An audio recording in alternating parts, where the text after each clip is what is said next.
A la luz de la verdad. Programa presentado por la comunidad religiosa Iglesia de Dios del Nuevo Pacto.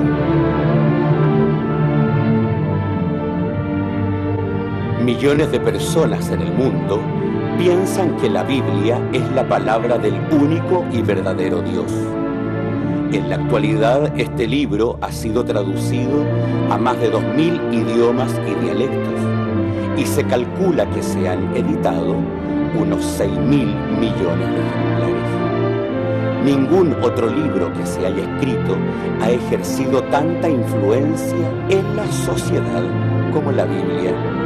Sin embargo, su lectura no ha reportado la felicidad ni los beneficios que se esperan de ella. Conozca a través de este programa el porqué de esta situación y lo que verdaderamente enseñan las Escrituras.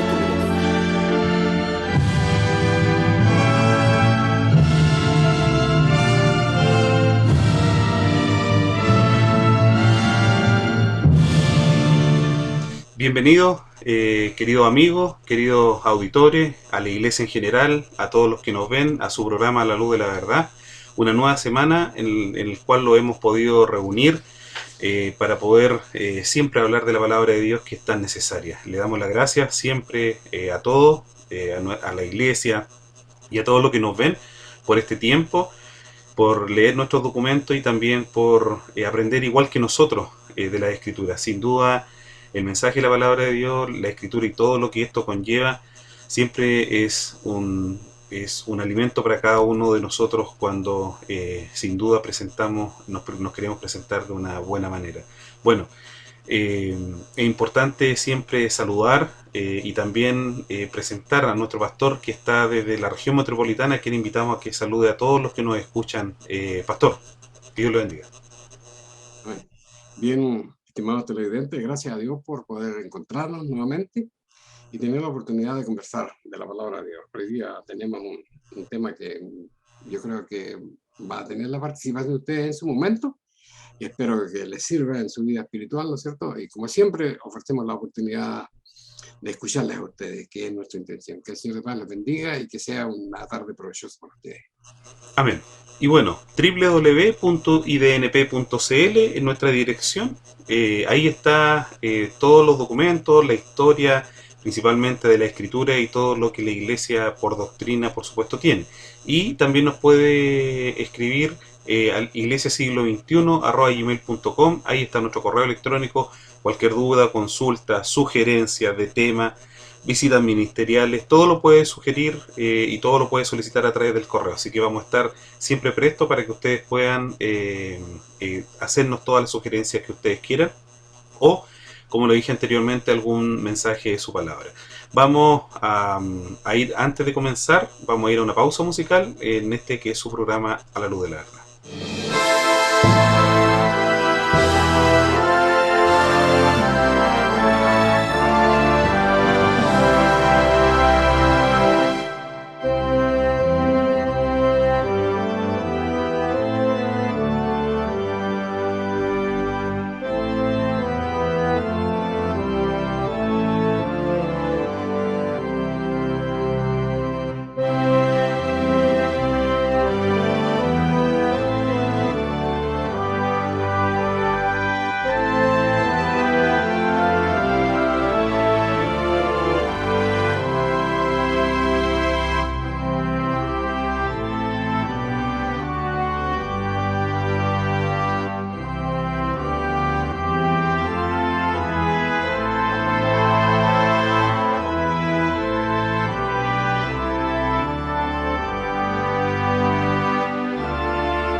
Hoy día quiero que recordemos juntos algunas cosas que tienen que ver con la historia de la iglesia, con la historia del pueblo de Dios, que son importantes porque de alguna manera nos van a introducir en lo que es el tiempo del fin del mundo.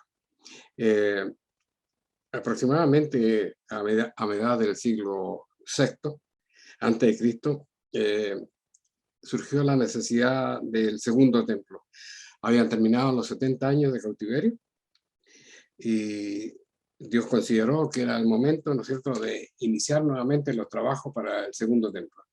En aquella ocasión, ¿no es cierto?, la Biblia, por el profeta Zacarías, nos habla de los dos testigos, y que esa es una cosa importante para nosotros. Marcan una fecha, marcan un punto determinado, y cuando nosotros recorremos toda la historia de ellos, más la historia de la iglesia moderna, nos encontramos que dos testigos nuevamente, ¿no es cierto?, le ponen un punto final a una suerte de paréntesis que hay en la historia de la humanidad, donde se lleva paralela la historia del mundo y la historia de la iglesia. De eso quiero hablar hoy día en el nombre del Señor, y les invito a considerar estas cosas. Porque el asunto principal es que en la medida que nosotros nos vamos adentrando en la lectura de la Sagrada Escritura, aparecen algunas máximas que repetimos con cierta frecuencia, como aquella que señala que las cosas que antes fueron escritas para nuestra enseñanza fueron escritas. Esto nos está señalando con mucha claridad los caminos por los cuales debiera transitar la Iglesia para seguir las sendas correctas indicadas por la Sagrada Escritura. Una de las pruebas más indiscutibles de esta afirmación es la revelación del reglamento del culto. Si recordamos, por ejemplo, el decir del apóstol Pablo en su carta a los colosenses, que la iglesia de Colosas naturalmente se había convertido a la religión que está predicando el apóstol Pablo, que era naturalmente la fiesta santa de Dios, la verdadera adoración como la tenía el pueblo de Israel, ¿no es cierto?, de acuerdo al nuevo pacto. Entonces ellos empezaron a sentir presión de una sociedad que les rodeaba y que los hacía sentirse humillados frente a las cosas extrañas que le parecía a la sociedad que ellos hacían. Entonces Pablo le escribe y le dice que pese a las críticas de la sociedad que lo circundaban, era necesario afirmar tus pies en la senda que él les había enseñado, ¿no? Y la senda que él les había enseñado naturalmente era el reglamento de culto. ¿Cuál era la importancia del reglamento de culto? Indudablemente que todo el culto que se desarrolló en el primer periodo de la ley tenía que ver, ¿no es cierto?, con la historia de Israel.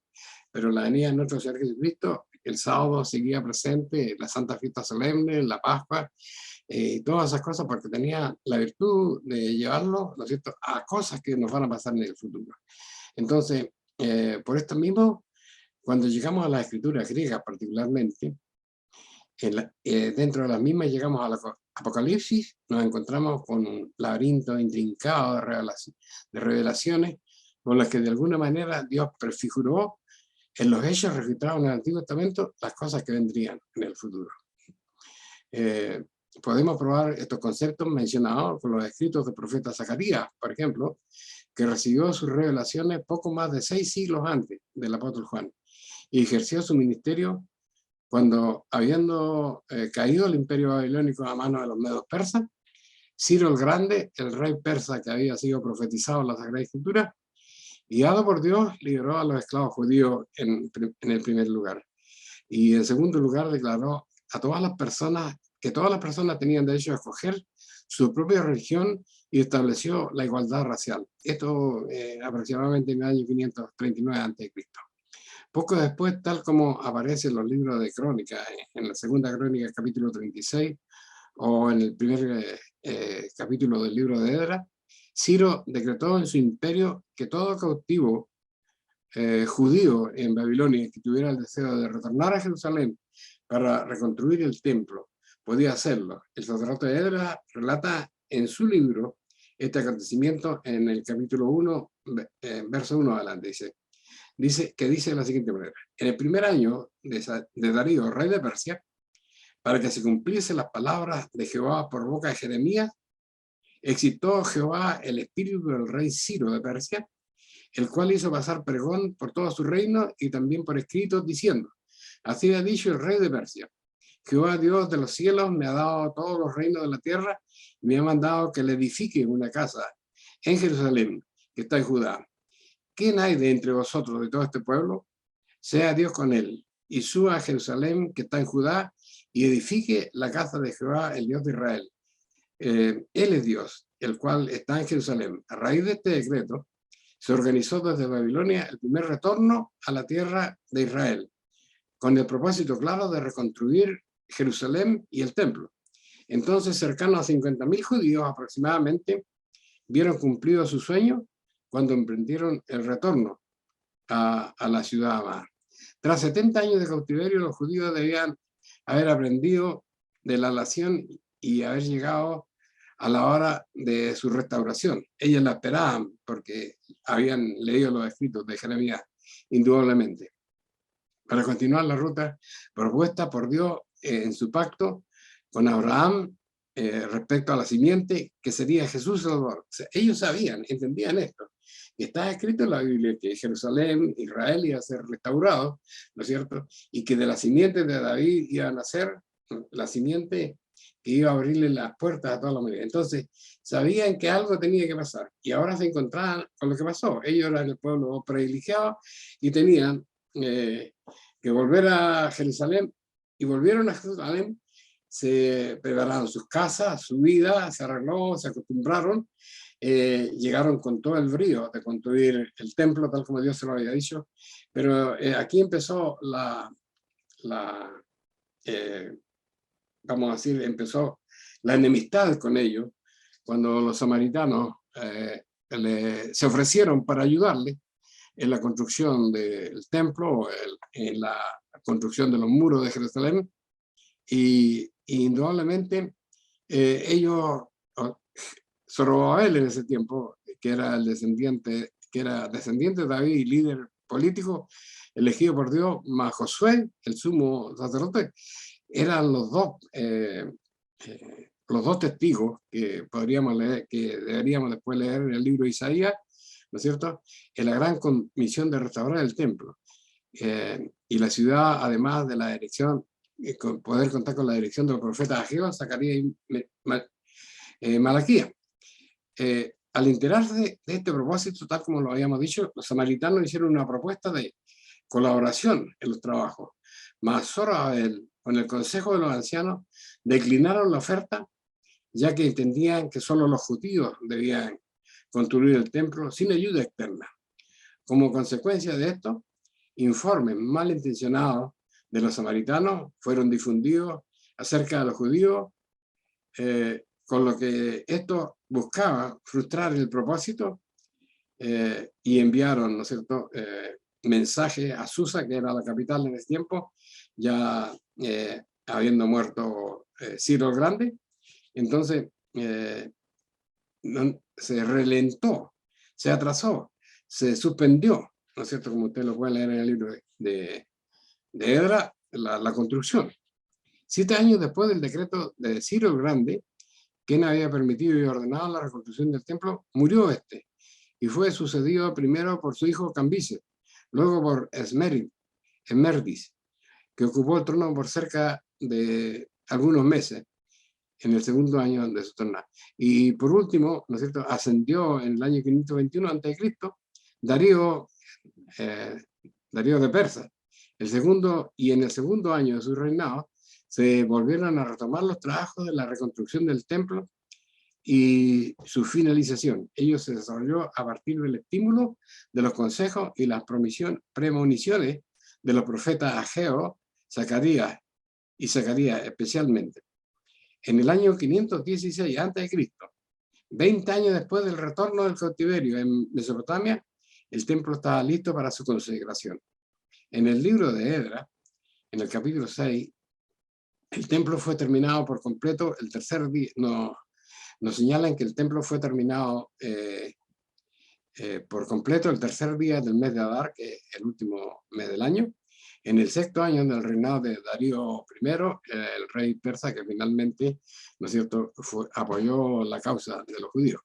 Fue en este tiempo cuando el profeta Zacarías nacido al parecer en Babilonia, le fueron mostradas por un ángel diferentes visiones respecto al desarrollo de la obra en construcción del templo, que permitieron que la obra fuera hecha conforme a la voluntad de Dios, como lo veremos en el capítulo 4 de su libro. Y aquí hay una visión que es importante conocerla, y dice así a partir del versículo 1.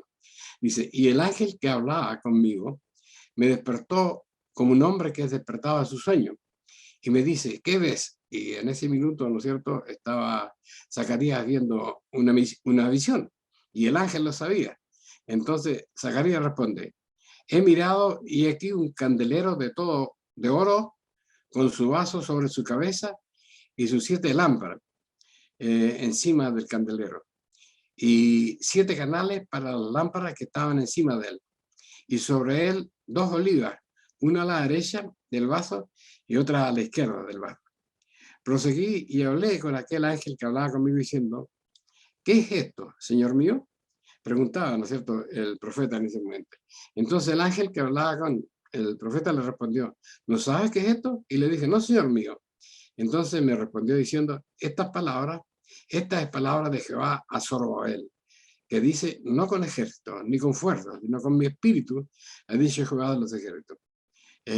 Era una prueba grande para Zorobabel y para Josué, que eran los dirigentes, uno el dirigente político y el dirigente espiritual, pero él le dice que no debe pensar que era una cosa imposible, sino que tenían que contar con su respaldo.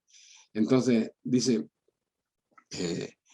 Zorobabel, dice, delante de Zorobabel, el gran monte que se presenta para ellos la dificultad va a ser reducido a una llanura. Zorobabel sacará la primera piedra con aclamación de gracia. Y fue palabra de Jehová a mí diciendo, las manos de Zorobabel echarán el fundamento a esta casa y sus manos la acabarán. Y conoceréis que Jehová de los ejércitos me envió a vosotros.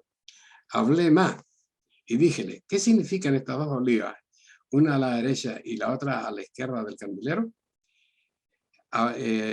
Preguntando de nuevo, ¿qué significan estas 2 ramas? Entonces había una oliva a cada lado de la figura del candelero que ellos veían, y además salían 2 ramas de las olivas, una a la derecha y otra a la izquierda, y esas obviamente, ¿no es cierto?, vertían el aceite en el candelero, porque hay una cosa muy curiosa, ¿no es cierto? Y cuando él pregunta, dice, ¿qué cosas son estos árboles? Y esos árboles, dice, son los hijos del aceite, o sea, son los hijos, el aceite representa al Espíritu Santo, son los hijos del aceite, son los hijos del Espíritu Santo que yo he llamado, son Zorobabel y Josué, y esto va a ser posible. Entonces, en este capítulo, el ángel de Dios le muestra a Zacarías, primero el candelero, una de las piezas más grandes e importantes del templo. Y aquí tenemos que darnos cuenta por qué era importante.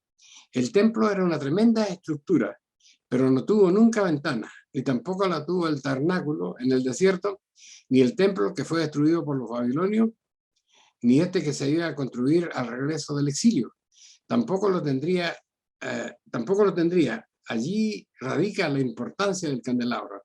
Es decir, lo que era tan oscuro, solamente con la luz, es cierto, que emanaba del candelabro, alimentado por el aceite de oliva, era lo que lo tenía que tener encendido siempre para iluminar el templo en su interior, y en su simbolismo apuntaba a la grandeza y a la majestad de Dios, que siempre debía permanecer en el templo.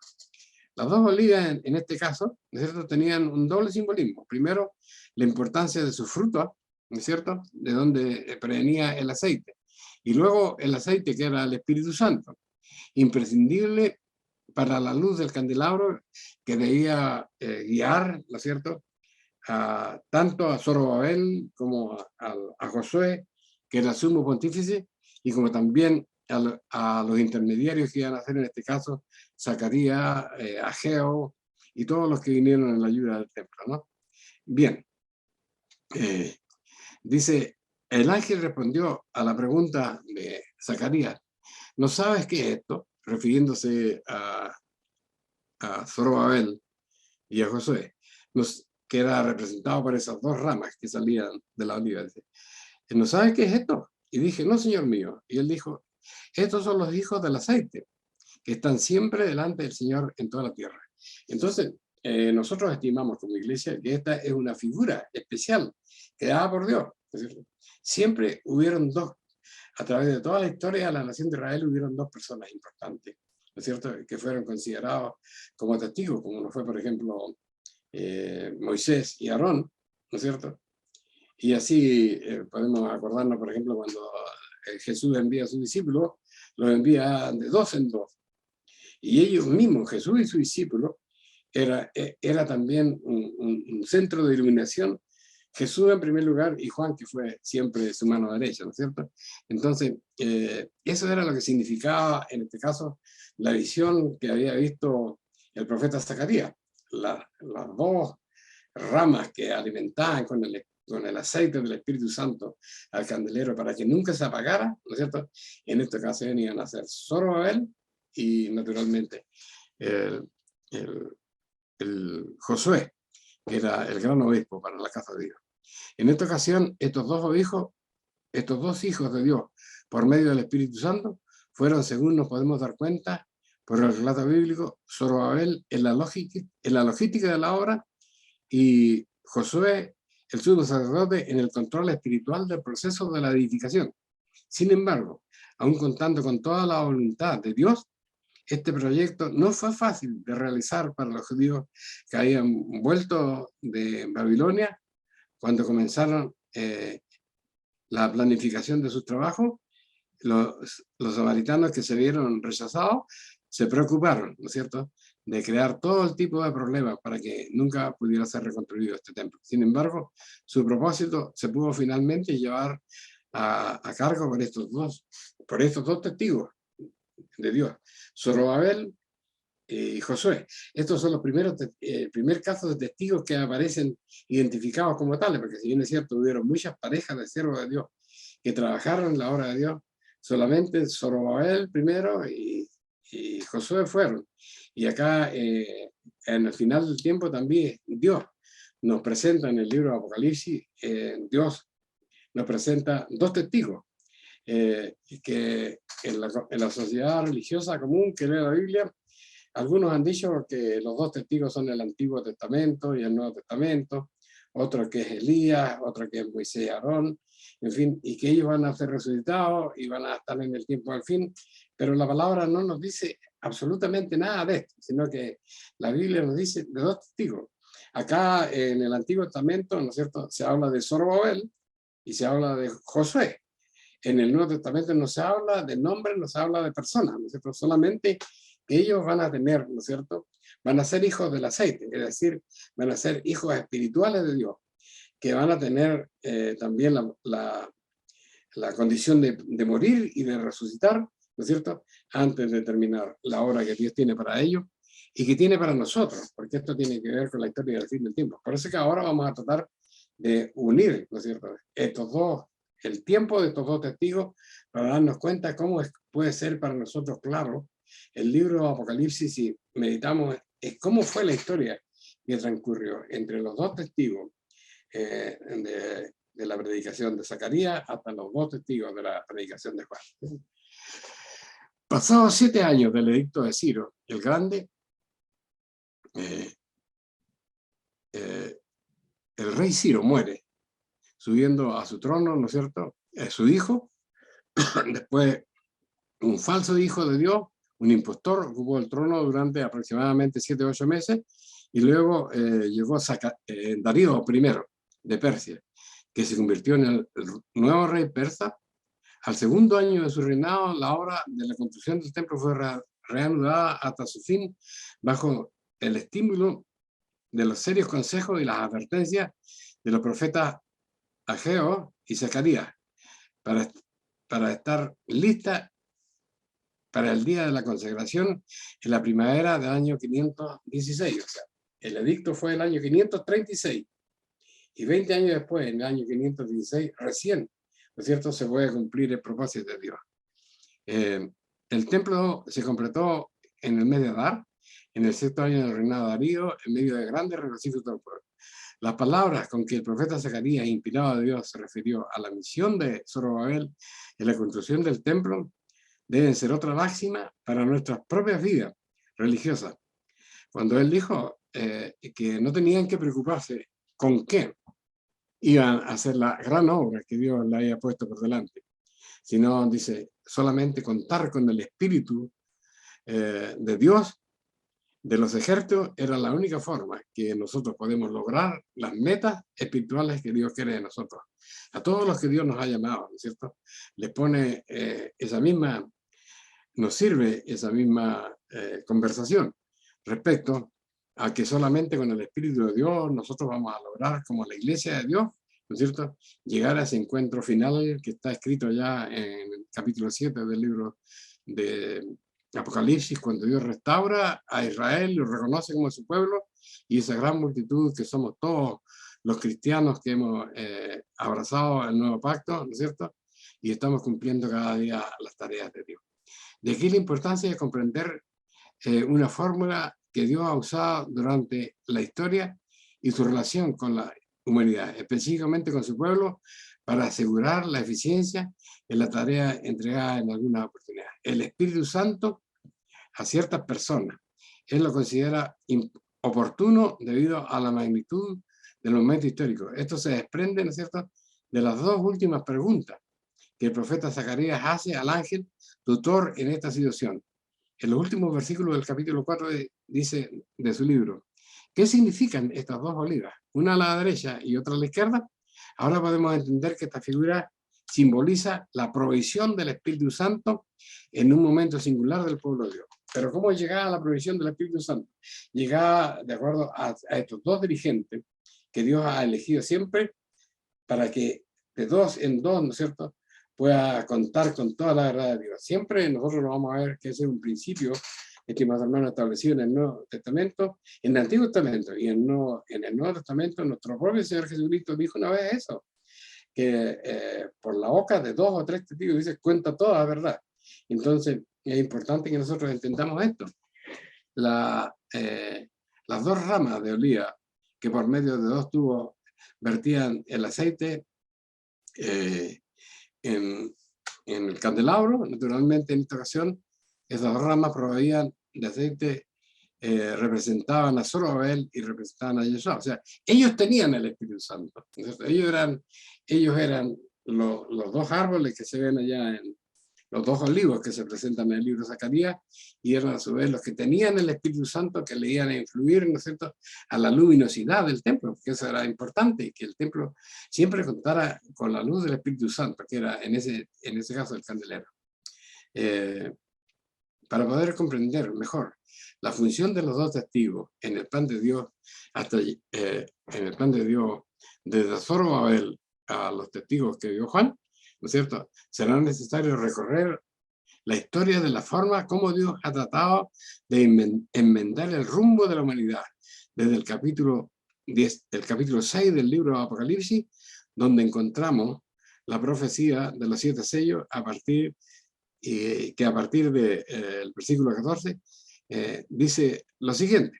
Dice, aquí está la visión, ¿no es cierto?, de Juan. Y miré, cuando se abrió el 6º sello, he aquí fue hecho un gran terremoto, y el sol se puso negro como un saco de silicio, y la luna se puso toda sangre, y las estrellas del cielo cayeron sobre la tierra, como la higuera hecha a sus higos cuando es movida por el viento. Ahora, ¿cuál es el nexo? El nexo es que allá hubieron 2 testigos y acá también van a ver ahora, ¿no es cierto?, los 2 testigos en Apocalipsis, ¿no es cierto?, que ellos nos van a ir de acuerdo a cómo se desarrollan estas cosas que fueron, primero los 7 sellos, después las 7 trompetas, finalmente las 7 copas. Es la historia de Israel, ¿no? Pero en esa historia de Israel siempre va a estar actuando el pueblo de Dios a través de determinadas personas. Y eso es lo que tenemos que entender nosotros. Cuando dice, cayeron las estrellas del cielo, cayeron sobre la tierra, como la higuera echa sus higos cuando es movida por el viento. Y el cielo se apartó como un libro y es envuelto. Esta es la visión que está viendo ¿no es cierto?, Juan en su momento. Y el monte y las islas fueron movidas de sus lugares, y los reyes de la tierra, y los príncipes, y los ricos, y los capitanes, y los fuertes, se escondieron entre las cuevas, y decían a los montes y a las peñas: caed sobre nosotros, y escondernos, porque la cara de aquel que está sentado sobre el trono de Dios y la ira del Cordero. Ahora, porque dice, ¿por qué iba a pasar esto? Porque el gran día de su ira ha venido, y aquí, ¿quién podrá estar firme? ¿Cómo podemos entender y relacionar estas cosas, no es cierto? Bueno, primero que todo, no nos vamos a preocupar, pero sabemos que cuando empieza la historia de la iglesia, del nuevo pacto, ¿no es cierto?, cuando muestran los primeros capítulos de Apocalipsis y se encuentran primero los 7 sellos. ¿Qué eran los 7 sellos? Los 5 primeros sellos entran a mostrarnos la rebeldía y la acción de Satanás, ¿no es cierto?, contra el pueblo de Dios para hacer su voluntad en la tierra. Y por eso que partimos leyendo del sexto sello, porque el sexto sello representa la respuesta de Dios a la rebeldía del mundo frente a la palabra de Dios. Y aquí dice, ¿qué es lo que va a pasar?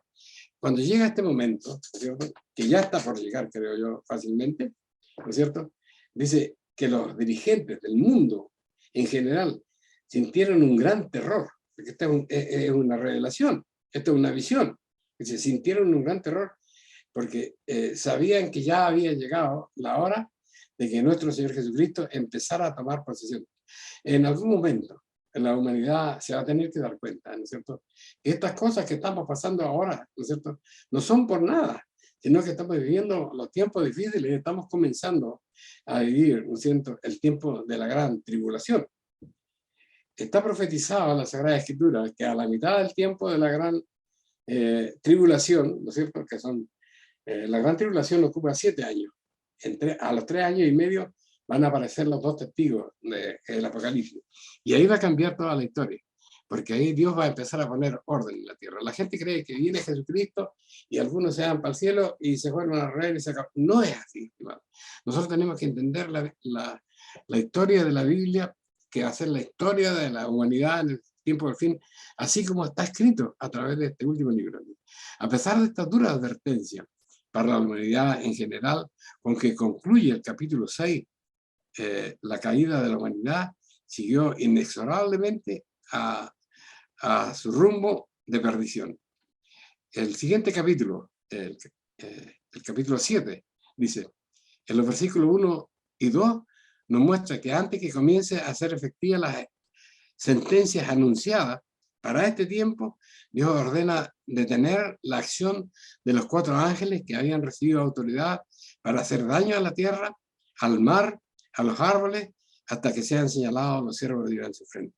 Y aquí, entonces, ¿de qué nos está hablando? En este gran paréntesis, que son los 2 testigos, nos está hablando en Apocalipsis, ¿no es cierto?, de la restauración de Jerusalén, sin lugar a dudas, de la restauración del pueblo de Dios. Estos son, dice, él ve una ambición, ¿no es cierto?, y dice, que pregunta, ¿quiénes son estos?, pregunta Juan. Estos son los que han venido de gran tribulación y han lavado sus ropas y la han blanqueado con la sangre del Cordero. Por eso están delante del trono de Dios y le sirven día y noche en sus templos.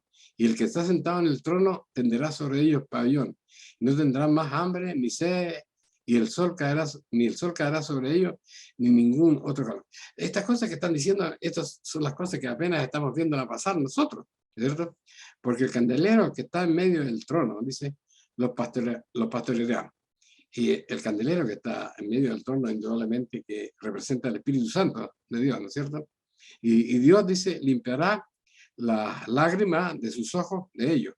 Podemos imaginar, ¿no es cierto?, que Juan estaba viendo esta visión y le estaba diciendo, ¿no es cierto?, que Dios iba a restaurar a su pueblo. ¿Cuál sería la felicidad de él, ¿no es cierto?, al saber que parecía que todo acababa para Israel? Todo el mal acababa para Israel. Sin embargo, dice, todo no habrá terminado aún para Israel, como lo veremos en el capítulo 8, dice. Que comienza la descripción de un momento, cuando leemos el capítulo 8, dice que se hizo un gran silencio, me parece como de media hora en el cielo, ¿no es cierto? Y había 7 ángeles delante del trono de Dios, y a cada uno de ellos le fue dada una trompeta. Entramos a esta otra parte del capítulo, ¿no es cierto?, que tiene que ver con la historia de la humanidad prefigurado, ¿no es cierto?, en estos 7 ángeles que reciben su trompeta, que van a tener que empezar a actuar, ¿no es cierto?, y que de la siguiente manera, dice, al sonido de las 4 primeras trompetas, será destruida la tercera parte de la naturaleza, será destruida la tercera parte del mar y la tercera parte de la vida marina, incluyendo los navíos que en ese momento crucen los mares del planeta. De la misma manera, también serán afectadas la tercera parte de los ríos y la fuente de las aguas, que se tornarán amargas y provocarán la muerte de muchas vidas. Y finalmente, la tercera parte de las luminarias del cielo perderán su luminosidad con que alumbran al planeta. En el versículo 13 de este capítulo 8, dice, la situación va a cambiar radicalmente cuando aparece el ángel que anuncia, dice, los 3 ayes.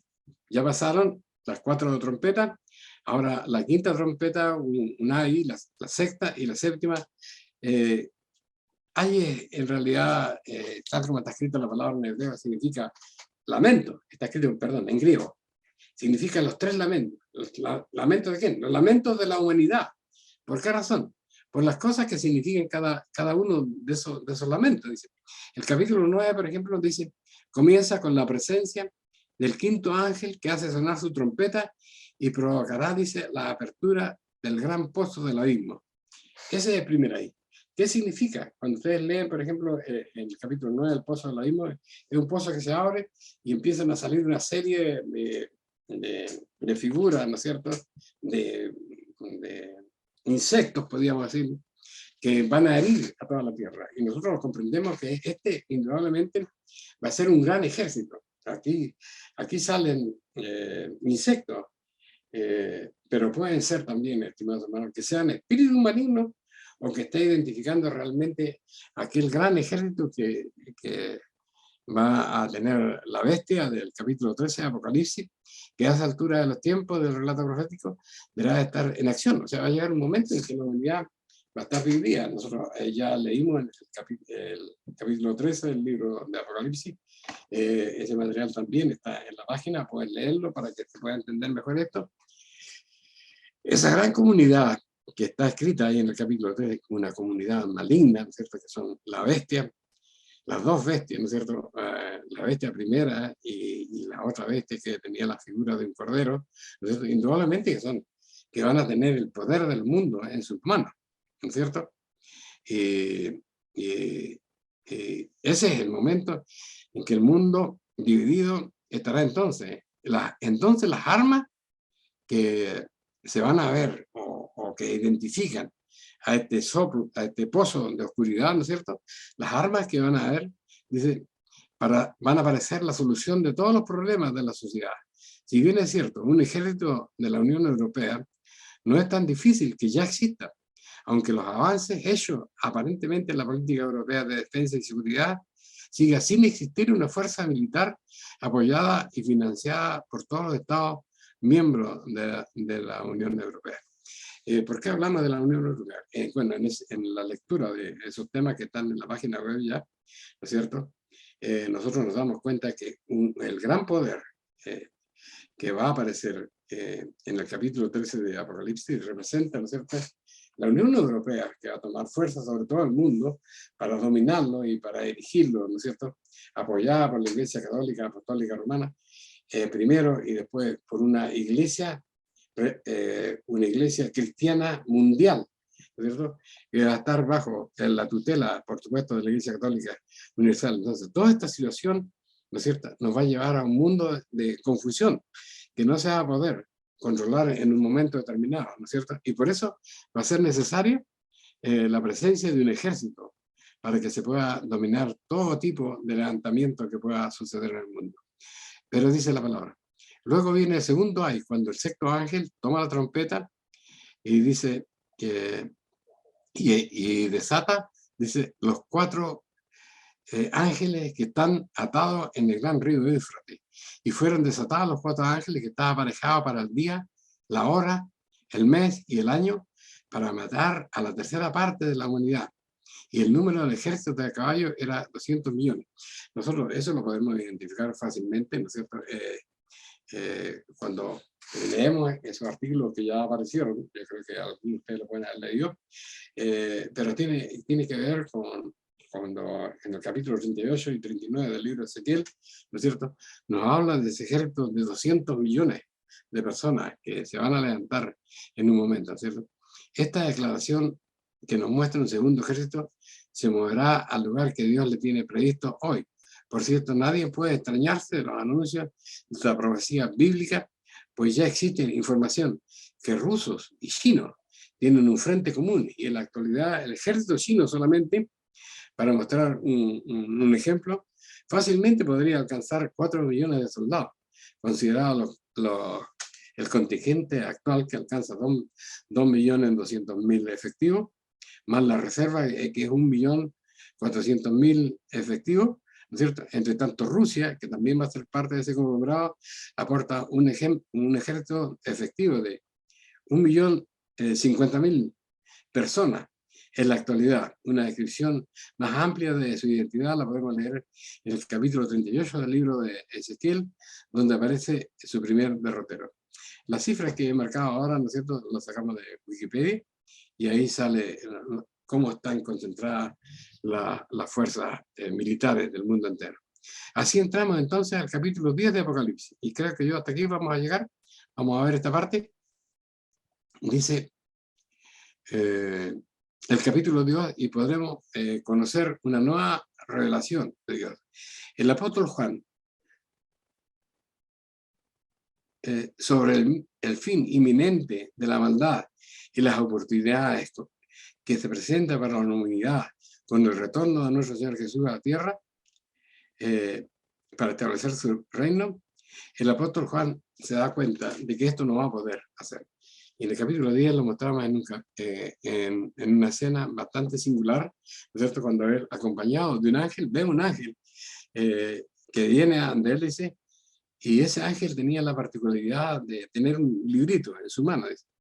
Y fui al ángel diciéndole que me diese el librito, y él me dijo, toma y trágalo, y él te hará amarga tu vientre, y él te hará amargar tu vientre, pero en tu boca será dulce como la miel. Y tomé el librito de la mano del ángel y lo devoré, y era dulce en mi boca como la miel. Y cuando lo hube devorado, fue amargo en mi vientre. Y él me dice, necesario es otra vez que predique y que profetice a muchos pueblos y lenguas. La experiencia de ingerir el libro, que fue dulce en su boca, representa el dolor que sufrirá el apóstol al entender que su pueblo iba a ser nuevamente subyugado una vez más, antes del tiempo del fin.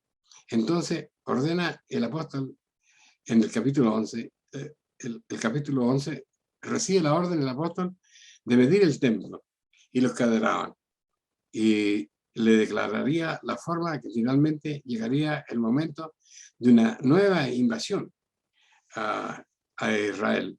La información bíblica relata esto en los versículos 1 y 2 del capítulo 11, pero además nos hacen ver que en estos días, y aquí viendo en la actualidad, ¿no es cierto?, ya desde el tiempo del año 70 de esta era, no existe un templo en Israel. Pero aquí cuando habla el profeta, ¿no es cierto?, el apóstol Juan, la revelación que él recibió, dice que en el final del tiempo va a haber un templo, ¿no es cierto? Dice que existirá un tiempo, y seguramente ese tercer templo que se va a levantar en Jerusalén, dice, va a ser la razón por la causa de la última invasión impía a la tierra de Jerusalén. Y va a ser ocupada por fieles en el mismo tiempo, cuando Dios necesariamente levantará a los dos testigos que actuarán bajo la conducción del Espíritu Santo, que le permitirá dar a conocer el inminente e inquebrantable voluntad de Dios a la humanidad, sin importar cuán poderoso pueda ser el enemigo. En esta misma visión que le fue mostrada a Juan, ¿cuál será el fin de los dos testigos una vez terminada su misión? Ellos aparecen revestidos del poder de Dios, parecen, personas celestiales. Y aquí es donde viene la confusión de la gente, ¿no es cierto? Dice, Mas cuando ellos hubieran acabado su testimonio, la bestia que sube del abismo, ya la vimos, hará guerra contra ellos y los vencerá y los matará. Y sus cuerpos serán echados en las plazas de la gran ciudad, que espiritualmente es llamada Sodoma y Egipto. ¿Qué ciudad es esa? Indudablemente Jerusalén. Es llamada Sodoma porque en ese tiempo, si nosotros entendemos, digamos, en la cita del capítulo 13 de Apocalipsis, ¿no es cierto? Está aquí el Papa establecido en el lugar del trono de Dios, ¿no es cierto? Y eso es lo que permite que el Medio Oriente tenga un poco de tranquilidad por unos días, pero eso no es la forma de tranquilidad que Dios le da, ¿no es cierto? Entonces aquí dice que esta ciudad que estará espiritualmente llamada Sodoma y Egipto, es el lugar donde nuestro Señor Jesucristo fue crucificado. Entonces esto nos muestra, ¿no es cierto?, que aunque se le llama Sodoma, es en verdad Jerusalén. ¿Y qué pasa con ellos? Y los de los linajes, y de los pueblos, y de las lenguas, y de los gentiles, verán el cuerpo de ellos por 3 días y medio, y no permitirán que sus cuerpos sean puestos en sepulcro. Muchas personas que han leído este capítulo profético del futuro de la humanidad se distraen pensando qué serán los testigos y divagarán en su pensamiento y serán tales o cuales personajes selectos del relato bíblico. Algunos eligen al profeta Elías, eligen ya a Juan el Bautista incluso, mientras otros dicen que pueden ser la división de la Biblia en Antiguo y Nuevo Testamento, y no alcanzan a ver las cosas grandes que solo Dios puede resolverlas o saberlas. Por ejemplo, ¿cómo podría Juan entender lo que describía cuando en ese tiempo no había satélite de comunicación, no había radio, no había televisión? Pero lo que escribe en su palabra dice: todos los pueblos, todos los linajes, todas las lenguas, todos los gentiles, de todas partes, dice, venían los cuerpos crucificados de los 2 testigos. ¿Qué es lo que está viendo? Una iglesia, una manifestación del mundo muy moderno. Cuando los testigos lleguen a Jerusalén y terminen, ¿no es cierto?, terminen su compromiso que le proveyó Dios, van a ser muertos, pero no van a ser sepultados. Y ahí van a estar expuestos a toda la gente. Y cuando estén expuestos ahí, toda la humanidad los va a ver. Y en ese tiempo, ¿cómo pudo haber dicho eso? ¿Cómo pudo haber pensado? Pero él se limitaba, ¿no es cierto?, a hacer y decir lo que Dios había puesto en sus labios. ¿Podría el apóstol Juan entender esto?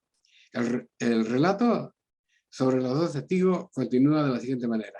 Dice: y los moradores de la tierra se gozarán sobre ellos, y esto se verá, y se alegrarán, y se enviarán dones los unos a los otros, porque estos 2 profetas han atormentado a los que moran sobre la tierra. Y después de 3 días y medio, el Espíritu enviado de Dios entró a ellos, y alzaron sus pies, y vino un gran terremoto sobre los que lo vieron. Y oyeron una gran voz del cielo que decía: subid acá. Y subieron al cielo en una nube, y sus enemigos lo vieron, y todo el mundo los verá naturalmente. Y en aquella hora fue hecho un gran temblor de tierra, y la 10ª parte de la ciudad cayó, y fueron muertos del temblor de la tierra un número de 7.000 hombres, y los demás fueron espantados, y vieron la gloria del Dios del cielo. Han sido quitados del mundo los 2 testigos que durante 3 años y medio realizaron con el poder y la autoridad de Dios el último llamado a la humanidad, la última oportunidad de volver a la cordura y al arrepentimiento. Este es el segundo ay. El segundo ay es pasado. He aquí, el tercer ay vendrá presto. Y yo creo que ya se ha extendido demasiado alto. Este artículo va a estar seguramente en la siguiente semana en nuestra página web. Leanlo completo. Hay muchas partes que yo me he saltado para poder llegar hasta este punto hoy día, pero es interesante. Las personas toman como una cosa aparte la aparición de los 2 testigos del Apocalipsis. No, aquí es una etapa de tiempo desde Zorobabel, que restauró el templo, hasta los 2 testigos cuando sea restaurado la adoración perfecta delante de Dios. Este es un ciclo en la historia de la humanidad y la podemos comprender si comprendemos, ¿no es cierto?, el Apocalipsis, lo que son los 3 lo que son los 7 sellos, lo que son las 7 trompetas, y en el próximo capítulo entenderemos cómo van a funcionar las 7 copas en este nuevo capítulo que va a representar, ¿no es cierto?, el tercer ay que vivirá la humanidad, ¿no es cierto?, donde los hijos de Dios estaremos protegidos bajo la bendición de Dios, ¿no es cierto?, y reconocidos, tal como dice el libro de Apocalipsis, ¿no es cierto?, porque dice que sus hijos son los que tienen el testimonio de Jesucristo y guardan los mandamientos. Ojalá que ustedes, como oyentes de esta conversación, ¿no es cierto?, puedan estar dentro de estas normas y nosotros también podamos estar dentro de estas normas que Dios nos ha propuesto. Pero debemos tener el Espíritu de Dios y debemos guardar los mandamientos. Esa es la única manera que podamos ser parte de este gran conglomerado que en el capítulo 8 de Apocalipsis quedan seleccionados para reinar con Cristo Jesús. El Dios de paz les bendiga.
Bien, queridos televidentes, sin duda un gran estudio que nuevamente nos lleva a racionalizar que la Escritura y el plan de Dios sin duda está presente desde el comienzo hasta el fin de la humanidad. Nos prueba todo lo que nos realizó el estudio de nuestro pastor hoy día, sin duda nos prueba que la Biblia está presente a nivel de todos los tiempos. Entonces es súper importante ir viendo, desarrollando todos estos temas para que podamos poder también ir creciendo espiritual. A lo mejor, si no lo entendió muy bien, como lo mencionó, va a estar presente en la página web, y siempre cuando leemos estas cosas, permitamos que Dios y su Santo Espíritu pueda vivir en nosotros para que podamos entenderlas. Saquemos todo nuestro pensamiento, a lo mejor que tengamos acerca del Apocalipsis, y racionalicémoslo, pidámosle a Dios que nos ayude a entender, y sin duda vamos a marcar esta línea que es tan importante. Ha sido una buena meditación, y vamos a invitar a nuestro pastor para que se pueda despedir de todos los que nos han escuchado en estos momentos. Pastor. Bien, estimados hermanos, el Dios de paz en su misericordia sea con cada uno de nosotros. Y bueno, siempre estamos dispuestos a oír el pensamiento de ustedes para poder llegar juntos, inspirados por el Espíritu Santo de Dios, a conocer su verdad. Pero esto es lo que entiende la Iglesia hoy, y lo estaremos nosotros editando en la página web, en la esperanza de que cualquier duda pueda entenderse al momento que cada uno de ustedes lea ese artículo. El Dios de paz les bendiga. Amén. www.idnb.cl es nuestra dirección en internet. Ahí va a estar este último estudio pronto, y iglesiasiglo21@gmail.com. Ahí está la dirección, nos puede escribir, consultar, si necesita material, va a estar ahí todo. Desde la página puede descargar esto también, así que está todo presente para que lo podamos conversar y reunirnos. En un momento de la historia, nuestro Señor Jesucristo le pidió a través de una oración, ya antes de morir, le decía que quería que fueran todos una sola cosa. Es nuestra misión, es que podamos ser una sola iglesia algún día, más allá del nombre, que la doctrina siempre prime. Que el Dios de paz les bendiga. Nos volvemos a reencontrar en una próxima oportunidad en su programa A la Luz de la Verdad. Que tengan un buen resto de semana.